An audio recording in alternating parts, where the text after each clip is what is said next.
दिल्ली का कूड़ा साफ करना, दिल्ली के कूड़े के पहाड़ खत्म करना, दिल्ली में व्यापारियों को ईमानदारी से लाइसेंस देना, दिल्ली की गलियों को बनवाना, दिल्ली में अंदर की कॉलोनियों की नालियाँ गलियाँ सबको ठीक रखना, पार्कों को सुंदर रखना, ये सब एमसीडी के काम है। नाली, सड़क, पानी, जो पार्क हैं, ये सब एमसीडी के काम है। आवारा पशुओं से दिल्ली को साफ़ सुथरा रखना, ये सब एमसीडी के काम है।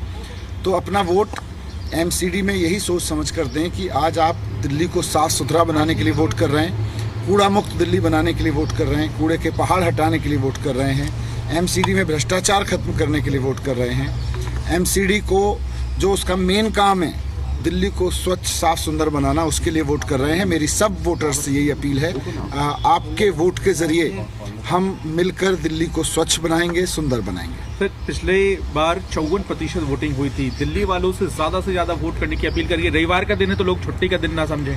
मैं फिर से 1.5 करोड़ वोटर्स से अपील करना चाहूँगा कि मतदान बहुत महत्वपूर्ण जिम्मेदारी है लोकतंत्र में जो हमको मिली है। दुनिया के बहुत सारे देशों के लोग इसके लिए तरसते हैं। हम बहुत सौभाग्यशाली हैं कि बाबा साहब अम्बेडकर की वजह से हम सबको ये अधिकार मिला हुआ है कि हम मतदान दे सकें और अपनी सरकार चुन सकें। इसमें बिल्कुल भी आलस्य ना करें और इसको उतना ही ज़रूरी समझें जितना हमारी ज़िंदगी के और काम हैं।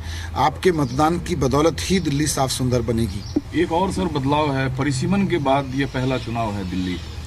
परिसीमन इन्होंने भारतीय जनता पार्टी ने कराया, लेकिन मुझे लगता है कि इन सब के बावजूद आज दिल्ली मन बना चुकी है कि जो कूड़ा उनकी गलियों में दिखता है, जो कूड़े के पहाड़ दिखते हैं, इस सब पर इस बार झाड़ू चलाएगी। 272 से 250 सीट हो जाना नुकसान देख रहे हैं आप?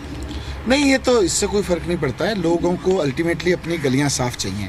15 साल से भारतीय जनता पार्टी ने कोई साफ़ सफाई नहीं कराई, कूड़े के पहाड़ दिए, हर तरफ गंदगी फैलाई।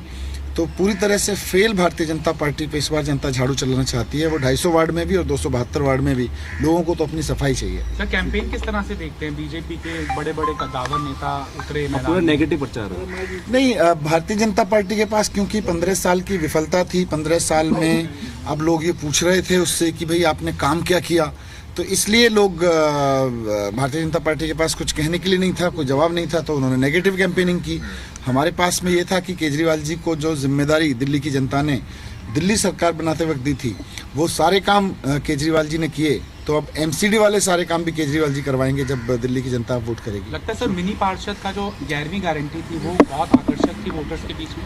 देखिए, आरडब्ल्यूएज सारी की सारी मिनी पार्षद के रूप में ही काम करती रही हैं, और जब भारतीय जनता पार्टी पूरी तरह से फेल रही है तो एमसीडी में भारतीय जनता पार्टी के फेलियर की भरपाई अपने अपने क्षेत्र में लोगों ने आरडब्ल्यूएस बना के की, अपने इलाके की साफ़ सफाई और व्यवस्था देखने के लिए।